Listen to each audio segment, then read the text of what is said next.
નમસ્કાર વિદ્યાર્થી મિત્રો, આપણે એ છેલ્લે મનોવિજ્ઞાન વિષય ધોરણ 12 અંતર્ગત એ મનોભાર કોને કહેવાય, મનોભાર જે છે એમનો એ વ્યાખ્યા અને સ્વરૂપ જેવા મુદ્દા જેવા બાબતો પર આપણે છે એ પ્રકાશ પાડ્યો.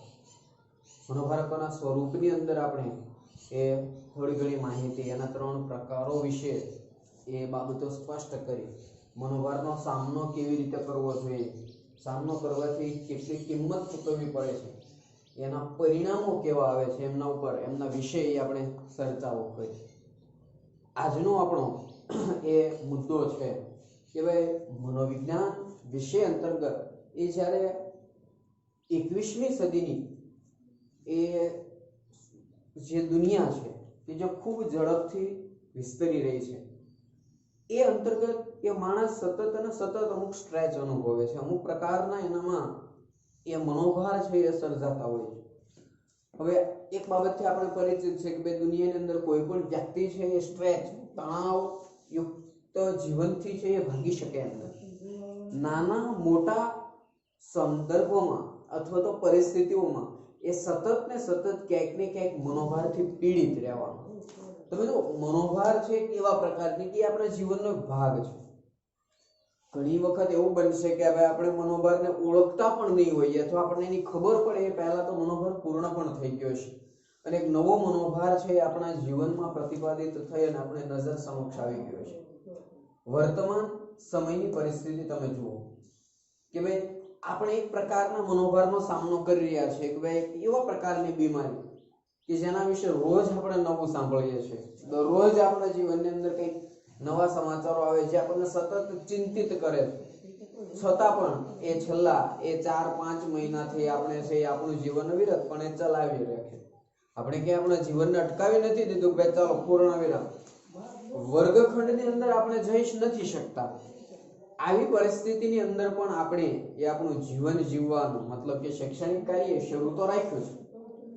ત્યાર પછી એવી ઘણી બધી પરિસ્થિતિઓનું નિર્માણ થયું આપણા જીવનની અંદર કે જેમાં ડગલે ને પગલે આપણે કંઈક ને કંઈક નવા વિકલ્પ આ દુનિયાની અંદર એ આપણે મનોભાર યુક્ત જીવનથી એ જ્યારે દૂર રહેવાનો પ્રયત્ન કરીએ ત્યારે 100% આપણે દૂર નહીં રહી શકીએ. આપણે એનું સોલ્યુશન શોધવાની જરૂર છે. તમે તો દરેક બાબતો છે એનું સોલ્યુશન, અને જે વ્યક્તિ સોલ્યુશન નથી ગોતી શકી, જેની પાસે સમસ્યા ઉકેલ નથી થઈ શકી, એ લોકો ખરાબ રીતે જીવનમાં છે એ નિષ્ક્રિય થયા છે અથવા તો છે એ સફળ બની શક્યા નથી. એકમાત્ર કારણ તમે જુઓ કે આ સમાજની અંદર કોને સ્થાન મળવા પાત્ર છે, તો કે જે વ્યક્તિ એ પોતાની ક્રિએટિવિટી દ્વારા પોતાના વર્તનમાં પરિવર્તન લાવશે, પોતાની ક્રિયાઓમાં ચેન્જ લાવશે, બદલાવ લાવશે, એવા જ વ્યક્તિઓ છે એ આ દુનિયાની અંદર આ જીવનની અંદર એ સફળ થઈ શક્યા. તો આજે મનોભાર છે એનું અહીંયા એ બહુ સારી રીતે કે ભાઈ મનોભાર વ્યક્તિના જીવનમાં અસર કઈ રીતે કરે છે. ઘણા બધા મનોવૈજ્ઞાનિકોએ ઘણી બધી માહિતી આપણને આપી, પણ રિચાર્ડ લેઝારસ નામના એ મનોવૈજ્ઞાનિકે ખૂબ ટૂંકી અને સારી રીતે આપણને માહિતી આપી. એમના કહેવા અનુસાર એ મનોભાર છે કોઈ એક ઘટક પર આધારિત નથી. ઘણા બધા લક્ષણો આપણા જીવનને એ અસર કરતા છે અને એ અસર કરતા લક્ષણો એ આપણા જીવનમાં મનોભારનું પ્રમાણ વધતા કે ઓછા પ્રમાણમાં નક્કી કરે છે. સૌથી પહેલા આપણે બધા જ જાણીએ છીએ, આપણે ધોરણ 11માં પણ અભ્યાસ કર્યો કે કાર્યવાદ આવ્યો, રચનાવાદ આવ્યો, એમની સાથે સાથે છે એ વાર્તનિક અભિગમ, બોધાત્મક અભિગમ આવ્યો. આ બધા જ અભિગમો પરસ્પર એકબીજાનું ખંડન કર્યું, એકબીજાના વિચાર સાથે સહમત ન થયા. કારણ મનોવિજ્ઞાન વિષયની શરૂઆત છે એ આત્માના વિજ્ઞાનથી થઈ, ત્યાર પછી એને મનનું વિજ્ઞાન કહેવામાં આવ્યું, એના પછી ચેતનાનું વિજ્ઞાન કહેવામાં આવ્યું અને વર્તમાન સમયે વર્તનનું વિજ્ઞાન. એક વિષયનું અભ્યાસ વસ્તુ જો આટલા સમય સુધી સતત બદલાણા કરતું હોય તો સ્વાભાવિક છે કે એના જે મૂળ અભિગમો છે એ પણ બદલાવાના છે. 1950-60 ના સંદર્ભની આપણે વાત કરીએ તો બે અભિગમો વચ્ચે તીવ્ર સ્પર્ધા થઈ. એક વાર્તનિક અભિગમ અને એક બોધાત્મક અભિગમ. આ બંનેમાં વધારે સચોટ કોણ છે માનવના જીવનને સમજવા માટે, માનવ વર્તનને સમજવા માટે બેમાંથી કોણ વધારે અસરકારક એના વિશે સતત ને સતત એ લોકોએ છે એ જાણવાનો પ્રયાસ કર્યો. આપણે બધા જ જાણીએ છીએ કે વાર્તનિક અભિગમ છે એસ આર રિએક્શન, બને એસ મતલબ કે સબ્જેક્ટ, આર મતલબ રિએક્શન, જેને ઉદ્દીપક પ્રતિક્રિયા અભિગમ તરીકે આપણે ઓળખીએ છીએ. જેબી વોટસન બને જે વાર્તનિક અભિગમના પ્રણેતા છે, એમનું શું કહેવું હતું? એ પોતે એવું માનતા હતા કે ભાઈ જેવું ઉદ્દીપક આપણી સમક્ષ રજૂ કરવામાં આવશે ને આપણે એવી પ્રતિક્રિયા કરશું. બોધાત્મક અભિગમ જે છે એના જે બોધાત્મવાદીઓ છે એમણે એવો વિચાર રજૂ કર્યો કે ભાઈ જે દેખાય છે એવું વર્તન અથવા ઉદ્દીપકની સામે જેવું વર્તન કરી નાખવામાં આવ્યું એને યોગ્ય માનવાની જરૂર નથી. વિચાર ક્ષમતાની દ્રષ્ટિએ માની લો કે આપણે એક ટૂંકું ઉદાહરણ લઈએ. આપણે બધા જ વિરાટ કોહલીને જાણીએ છીએ, રોનાલ્ડો કે મેસીને જાણીએ છીએ, સચિન તેંડુલકરને જાણીએ છીએ. હવે માની લો કે મેસી છે, વિરાટ કોહલી છે, રોનાલ્ડો છે કે સચિન તેંડુલકર એના જીવનની છેલ્લી મેચ રમે છે અને આ છેલ્લી મેચમાં માની લો કે વિરાટ કોહલી કે સચિન તેંડુલકર સ્ટ્રાઇક ઉપર હોય, છેલ્લો બોલ હોય અને એ દડે સિક્સર મારવાની છે અને માની લો કે એ દડે સિક્સર નથી ફટકારી શક્યા અથવા મેસી કે રોનાલ્ડો એ 90મી મિનિટે એ જો એક ગોલ કરે તો એ પોતાની ટીમને ચેમ્પિયન બનાવી શકે અને માની લો કે એનાથી એક ગોલ ન થયો તો એ વાર્તનિક દ્રષ્ટિએ નિષ્ફળ ગયા. પણ એનો અર્થ એવો ખરો કે ભાઈ એ ખરાબ ખેલાડીઓ છે? તમે બધા જ ભણો છો, તમારામાંથી કોઈક વ્યક્તિ એવા પણ હશે કે જે 10મા ધોરણની અંદર ખૂબ ઓછા માર્ક લાવ્યા પણ 11મામાં મહેનત કરીને પરિણામ સારું લાવી શક્યા. તો 10મા આધારિત તમારું મૂલ્યાંકન વાર્તનિક જે એવું ઓબ્ઝર્વેશન નિરીક્ષણ આપણે કરીએ કે જે પ્રત્યક્ષ રીતે આપણે પ્રત્યક્ષ માર્કશીટ જોઈ અને કોઈ વ્યક્તિને ખરાબ કહી શકશું ભાઈ હોશિયાર નથી, એને કંઈ આવડતું નથી. એક મેચ વિરાટ કોહલી કે સચિન તેંડુલકર નથી જીતાડી શકતા એનો અર્થ એવો ન થઈ શકે. પણ બોધાત્મકવાદીઓએ શું કીધું તો કે દરેક વખતે વ્યક્તિ છે એ ઉદ્દીપકની સામે પ્રતિક્રિયા આપે છે એટલે સીધું એ કઈ મશીન નથી કે જેવા પ્રકારનું કામ આપશે એ પ્રકારનું કામ કરી નાખશે. એ વ્યક્તિના પોતાના વિચારો છે, એ પોતાના વિચારોના આધારે કાર્ય કરતો જોવા મળશે અને આ કાર્ય કરતા જે બાબતો છે એ વ્યક્તિને સફળ કે નિષ્ફળ બનાવશે. રાહુલ દ્રવિડ કે ચેતેશ્વર પૂજારા એ ક્યારેય ભલે સિક્સર નહીં મારે પણ ટેસ્ટ ક્રિકેટનું મહત્વ છે ભલે 2020 ની, તો શું 2020 એ નથી રમતા, સિક્સર નથી ફટકારતા, તે સારા ખેલાડી નહીં? જો આપણે ભારતીય અભિગમમાં માનતા હશું તો આ બંને આપણી દ્રષ્ટિએ ખરાબ ખેલાડી જ ગણાશે કારણ કે એને સિક્સર મારતા બહુ નથી ફાવતું અથવા તો મારતા નથી આવડતું તો હશે. તો આ જે બાબત છે એ આપણને શીખવે છે કે ભાઈ વાર્તનિક અભિગમ પણ બરાબર છે એની જગ્યાએ અને બોધાત્મક અભિગમની અંદર આપણે છેલ્લે એવું ભણેલા, તમને બધાને યાદ હશે કે બોધાત્મક અભિગમ છે એ આખો ઇનપુટ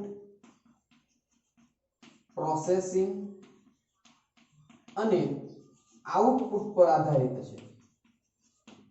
આ જે છે એ આપણો બોધાત્મક અભિગમ છે.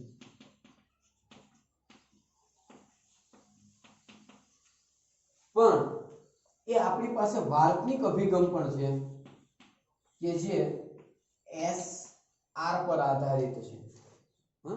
એસ મતલબ કે સબ્જેક્ટ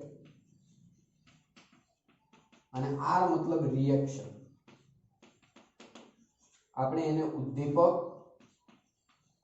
પ્રતિક્રિયા અભિગમ તરીકે જાણીએ છીએ. જેવું ઉદ્દીપક નજર સમક્ષ આવ્યું આપણે એવી પ્રતિક્રિયા કરીશું. જ્યારે બોધાત્મક અભિગમ છે એમાં ઇનપુટ એટલે માહિતીને મગજની અંદર દાખલ કરવી. બીજી વાત સરળ રીતે સમજી શકીએ કે ભાઈ વાર્તનિક અભિગમ પર એવું માને છે કે ભાઈ માણસ એટલે ટેલિફોન, બંને સામ છેડે એક એક વ્યક્તિ ઊભા થઈને પોતે વાતચીત કરી શકે છે, બસ આટલાથી વિશેષ એ કશું માનતા નથી. જ્યારે બોધાત્મકવાદીઓ એ માણસને કમ્પ્યુટર માને છે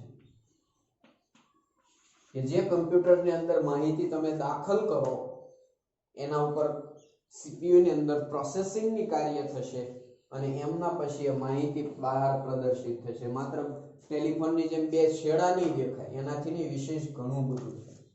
તો હવે પ્રશ્ન એ થયો કે ભાઈ આ બંને એક પોતાના વર્તનને અગત્યતા આપતું હતું, બીજું છે એ બોધાત્મક ક્રિયાઓને અગ્રતા આપતું હતું. તો આપણે આ બંનેમાંથી કોનો પક્ષ લેવો?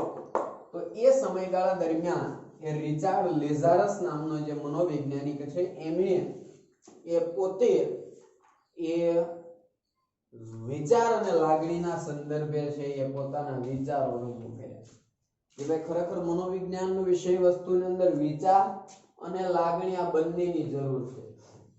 આ માણસ એક સામાજિક પ્રાણી છે અને આ સામાજિક પ્રાણી છે એ માત્ર કાર્ય કરે છે તો એના આધારિત આપણે ક્યારેય એનું મૂલ્યાંકન ન કરી શકીએ, અથવા તો એનું કાર્ય કેવું છે એના આધારિત આપણે એનું એ આગામી જે આગાહી છે એ ન કરી શકીએ. એના વિચારો જાણો, એની લાગણીની જે કઈ બાબતો છે એને જાણો. હવે ઘણી વખત એવું બનશે, આપણે ફિલ્મોની અંદર પણ સતત જોતા આવીએ છીએ કે ભાઈ મુખ્ય નાયક હોય એની પાસે એવી પરિસ્થિતિ હોય કે અંતિમ ફાઇટ ફિલ્મની અંદર ચાલતી હોય, આ પરિસ્થિતિમાં વિલન છે આવી અને આ જે હીરો છે એની કાં તો પત્નીને, કાં તો એના બાળકોને, કાં તો એની માનતાને પકડીને એની પાસે બંદૂક રાખી દે છે અને સામેવાળી વ્યક્તિના હથિયારો વિલન દ્વારા છે હેઠા મૂકી દેવામાં આવે છે. તો બે દ્રષ્ટિએ આપણે વિચારો કે ભાઈ અહીંયા વાર્તનિક દ્રષ્ટિએ એવું માનીએ છીએ કે ભાઈ એને હથિયારો હેઠા ન મૂકી દેવા જોઈએ, તો શું એના ઘરના સદસ્યોને મરવા દેવા એ પણ ઉચિત છે? આ બંને પરિસ્થિતિની અંદર વ્યક્તિની વિચાર અને લાગણી છે એ અભિવ્યક્ત થાય છે, એનો સંદર્ભ છે એ લેવામાં આવે છે. કહેવાનો અર્થ કે ભાઈ વ્યક્તિ છે એ પોતે શું વિચારે છે, શું ક્રિયા કરે છે, એના માટે એને વિચાર, એની લાગણી, એની જે ફિલિંગ છે એ સૌથી અગત્યની છે. એના વગર આપણે કોઈ પણ ક્રિયા, કોઈ પણ ઘટના છે એને એ પ્રદર્શિત ન કરી શકાય. આપણે એ લેઝારસે શું કીધું છે તો કે બનાવ કે ઘટના એ આપણા જીવનમાં કે કોઈ પણ માણસના જીવનમાં ઘટિત થાય છે, બને છે, એ ઘટના સારી કે ખરાબ ક્યારેય નથી હોતી. આપણે અગાઉ ઘણી વખત આ ઉદાહરણ જોયા કે ભાઈ એક ગુરુજી હતા, એ અને એનો શિષ્ય એક આશ્રમની અંદર છે એ રહેતા હતા. આ સમયગાળા દરમિયાન એમના એક ભક્ત દ્વારા એક ગાય ભેટમાં આપવામાં આવી. એટલે પેલો વ્યક્તિ, એનો જે શિષ્ય હતો, એ દોડતો દોડતો ગુરુજી પાસે આવ્યો અને કીધું, ગુરુજી આપણને ભક્ત દ્વારા ગાય ભેટમાં આપવામાં આવી છે. તથાસ્તુ, બહુ સારું કર્યું, આટલું બોલી અને પાછા પોતાના ધ્યાનની અંદર, મુદ્રાની અંદર જતા રહ્યા. થોડાક દિવસ આવું ચાલ્યું. એક દિવસ અચાનક પેલો વ્યક્તિ જે બહુ ખુશ થઈને કહેવા આવ્યો હતો કે આપણને ગાય ભેટમાં મળે છે, એ વ્યક્તિ રડતા રડતા બોલ્યો, શિષ્ય, ગુરુજી આપણી ગાય ચોરાઈ ગઈ. ત્યારે ગુરુજીએ કીધું કે તથાસ્તુ, બહુ સારું કીધું. હવે પેલા વ્યક્તિ છે એ ગુમરે ખાઈ ગયો, વિચારમાં પડી ગયો કે આ શું, ગાય આવી ત્યારે તો તથાસ્તુ કીધું બરાબર છે, પણ ગઈ ત્યારે? હવે દરરોજ કે આપણે ગામમાં જવું પડશે, માગવું પડશે દૂધ, ચા, જેની જરૂર છે એ આપણે છે એ આપણી જરૂરિયાતો માટે વધારે સંઘર્ષ કરવો પડશે. તમે એમ કીધું બહુ સારું થઈ ગયું, કઈ સમજાણું નહીં. એટલે ગુરુજીએ કીધું ભાઈ એના બે પાસા છે, વિચાર કે દૂધ ચાસ લેવા માટે જાય એના બદલે તારે છે એ પોદળા નિરણની વ્યવસ્થા તો નહીં કરવી પડે, ત્યાં સુધી એની માથાકૂટ હતી. હવે એ તો નહીં કરવું પડે, તો પહેલા કેમ એમ કીધું? તો પહેલામાં કે ભાઈ તો તારે ગામમાં રખડવું ના પડે. એટલે બંને બાજુ સમાન પરિસ્થિતિ. અહીંયા ગુરુજીની જે જોવાની ટેવ છે એ કેવી હતી તો કે ભાઈ વસ્તુ આપણી પાસે છે ત્યાં સુધી સારું, અને નથી તો એની સાથેની મોહ માયા જંજાળ છે એ પણ છૂટી ગઈ. તો કહેવાનો અર્થ કોઈ બનાવ કે ઘટના સારી કે ખરાબ ક્યારેય નથી હોતી, માત્ર આપણી વિચાર શક્તિ, આપણે એમને વિચારવાની જે રૂઢિ, ટેવ, આદત, આપણી જે વિચાર શક્તિ છે એ કોઈ પણ ઘટનાને વિધાયક કે નિષેધક, ખરાબ કે સારી બનાવે છે. માનવી જે જીવન જીવે છે એ જીવનની અંદર એને ચડતી પડતી આવવાનું. આપણે બધા જ જાણીએ છીએ કે મર્યાદા પુરુષોત્તમ તરીકે ઓળખાતા રામ જે છે એ ભગવાનનો અવતાર હતો, છતાં પણ એમના જીવનની અંદર સંઘર્ષ એને કરવો પડ્યો. એક રાજાના એ સિંહાસન પર બેસવાની જગ્યાએ એને વનમાં જવું પડ્યું, એમની પત્નીનું છે એ અપહરણ કરીને રાવણ છે એ લઈ ગયો.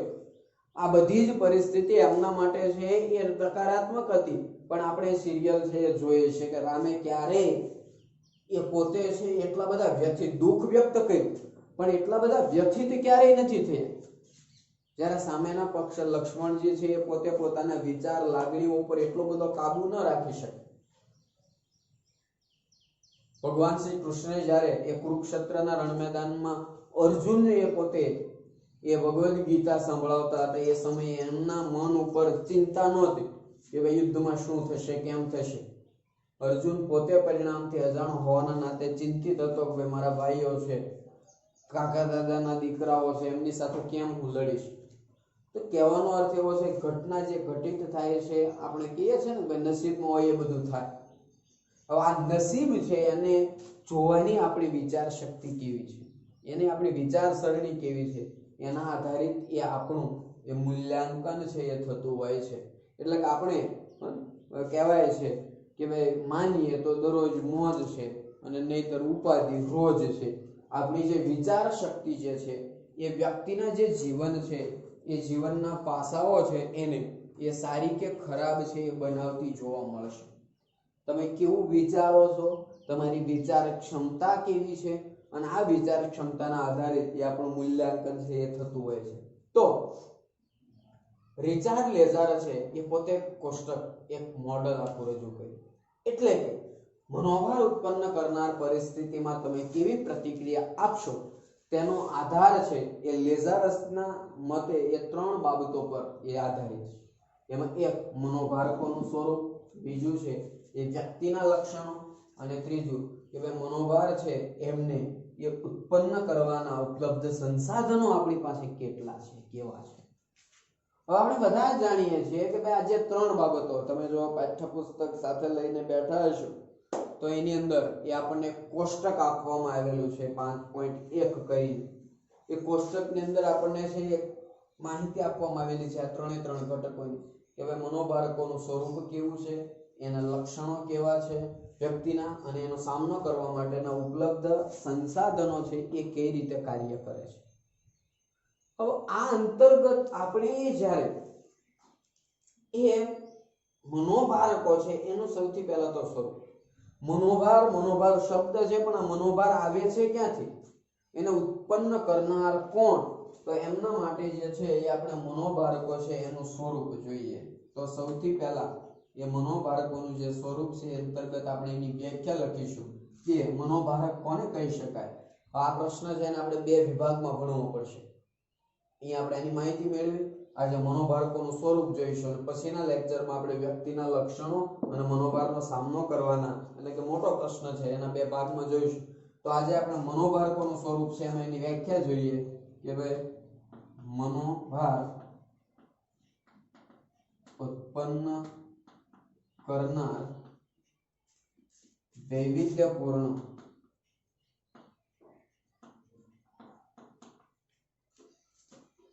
બાહ્ય અને આંતરિક ઉદ્દીપકોનો સમૂહ કે જેને મનોભારક તરીકે ઓળખવામાં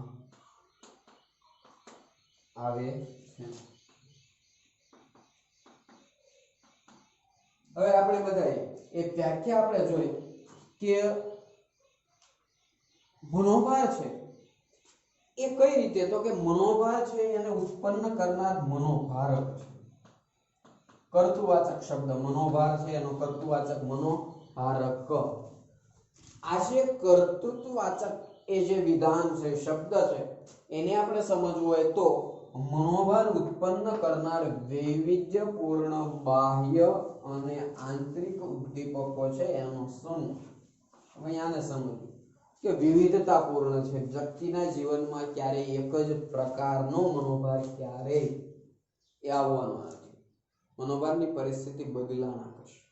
એ મનોભાર સતત એ ચેન્જ થાય છે, એની અંદર એ વિવિધતા આવશે. તો આવા એ મનોભાર બાહ્ય અને આંતરિક ઉદ્દીપકો ઘણી વખત આ મનોભાર બાહ્ય સ્વરૂપે આવે, દાખલા તરીકે આપણે પોતે છે એ આ બીમારીની અંદર ઘરે રહેવું પડે છે, આપણી રોજિંદી ક્રિયાઓ પ્રભાવિત થાય, તો આ મનોભાર છે એ બાહ્ય સ્વરૂપનો છે. આંતરિક સ્વરૂપ કઈ રીતે કાર્ય કરે છે, તો એના માટે વ્યક્તિ પોતે જવાબદાર છે. આપણે વધારે પડતી ચિંતા કરીએ છીએ તે આપણું આંતરિક પાસું છે. શારીરિક મનોભારકો છે એના સંદર્ભમાં જોઈએ ત્યારે આપણો ઇમ્યુનિટી પાવર નબળો છે, રોગ પ્રતિકારક શક્તિ નબળી છે આપણી, તો એ આપણે જવાબદાર છે. આવી ઘણી બધી બાબતો છે કઈ છે એને મનોભારક કહે.